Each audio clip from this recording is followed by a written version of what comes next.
chỗ cam miền đàoประเทศกัมพูชีទាំងមូល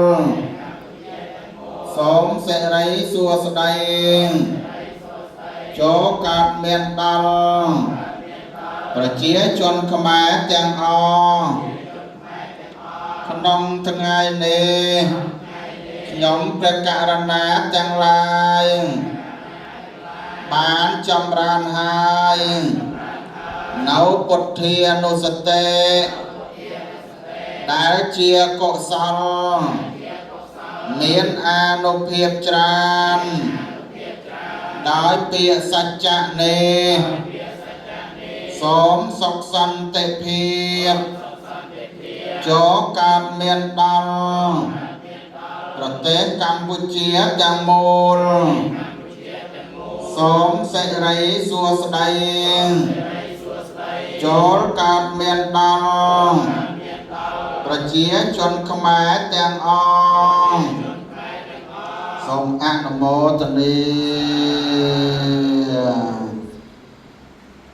សូមដំកល់នៅសេចក្តីស្រឡាញ់រាប់អានចំពោះខ្លួនឯងផងចំពោះសត្វសត្វទាំងឡាយផងដោយវាចាដោយតទៅនេះសូមឲ្យពុទ្ធបរិស័ទទាំងអស់ក្នុងវត្តនេះក្តីក្នុងទីវត្តដតីក្តី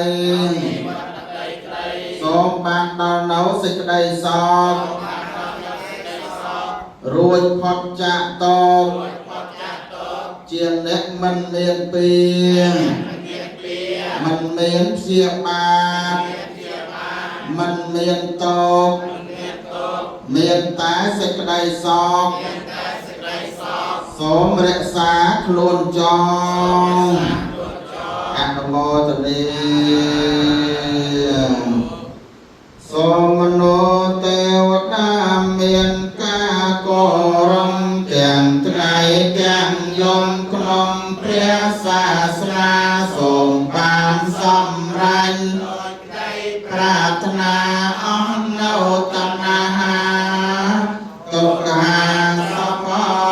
សូមឲ្យព្រះពុទ្ធសាសនាផ្សាយទូទៅពេញសកលលោកសូមឲ្យលោកទាំងមូលបានប្រកបដោយសន្តិភាពព្រះសង្ឃមុនីសម្ពន់ត្រង់